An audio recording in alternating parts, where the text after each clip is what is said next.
Hi, I'm Carmen and this is a miscellaneous vegan where I share a lot of R&R recipes and reviews, and today we're going to get into the staples that I always have in my kitchen. So let's get into it.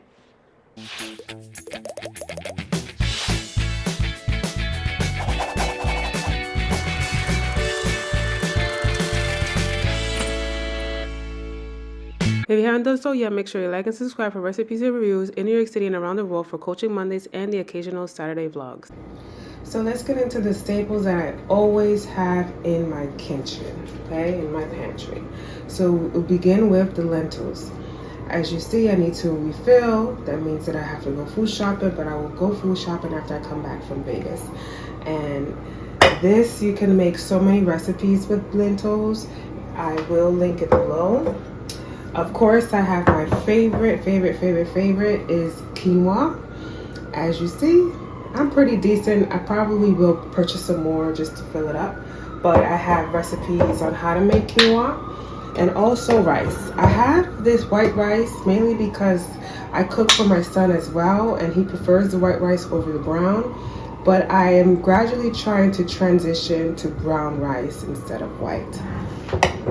And of course, I have my oatmeal. So many recipes with this. I will show the brands that I use at the very end. For some of them, I will link in videos or photos because I don't have them all. I just purchased some of these. As you can see, some of them are filled. Let's go into the nuts. I always have cashews, because the cashews I make my milk with, I make my creamer with. I also can use this to make some desserts. I will do a dessert series in this channel just so you guys can see. But the cashews, you can use it for so many recipes, which is great. Walnuts are so high in nutrition, omega-3s, great for your brain. So I always have this because I do add this to either my bowls. I also make a ground beef, quote unquote, of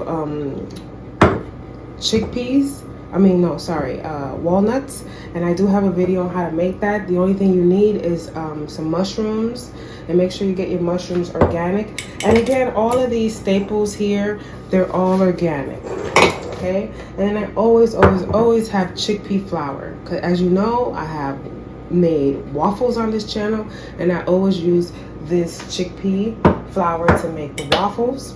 Now let's go into the sweeteners. The sweeteners are what I use for a lot of my recipes, and that's mostly maple syrup. If I don't have maple syrup, then I'll use agave, but lately I've always had it because now I purchase my maple syrup from this farm. I do have a video on this farm. I'll link that below. But I always have this. They originally gave me this when I first purchased my very first package, and they sent me this. So I save it, I refill it, I use it when I go camping. Just for traveling purposes, I mostly use this one. But also for my son, so he won't make a mess when he uses this container here when we have the waffles. So let's go also to our next sweetener, which is dates. Dates, I use it in my smoothies, in my bowls.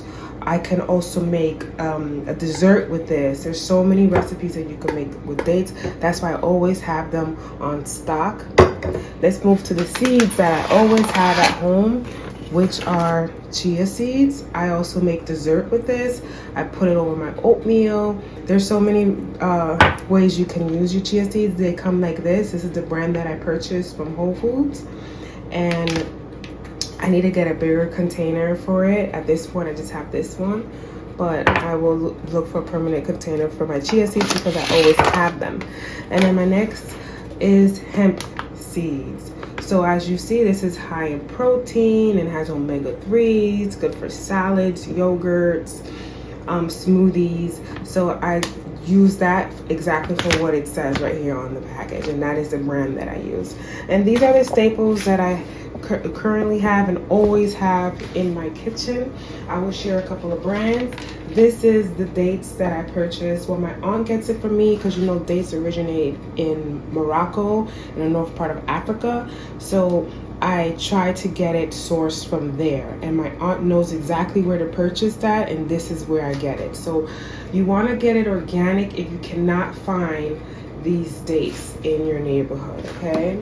And then this is the brand of the oatmeal that I use.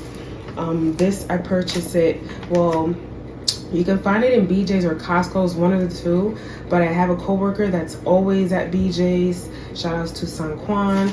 He always is there, and he purchases these, he goes shopping for me and for himself. So I just, like, if he's going, I just ask him, just pick me up a bag, you know, and I send him the money through Zelle. But I appreciate him because he knows that I'm like vegan and into organic. So he actually found this brand because I used to use another one, but this one is better because it's sprouted. You know, if you don't know what that means, it's just basically that it has more nutrition. It's harvested at a state where it has more nutrition, and it's easily digestible. So when I have this oatmeal, I actually feel full, and the other one actually makes me feel bloated. This one does not. So I really love this brand. I will highly recommend for you guys to get this brand of oatmeal. I will link in some pictures of the brand of chickpeas that I purchased, and everything else is just organic. You know, just get yours organically. Mom's Organic Supermarket, if you haven't been there, I do have a video on that.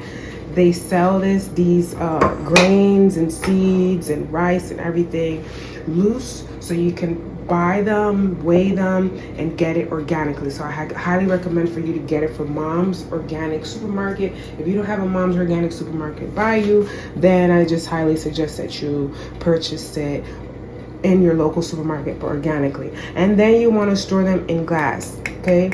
Don't leave them in plastic. You see, I don't have a big enough container, but I do give half of this to my mother, so it doesn't stay too long in plastic. But try to buy your everything loose in a supermarket that sells it loose and organic.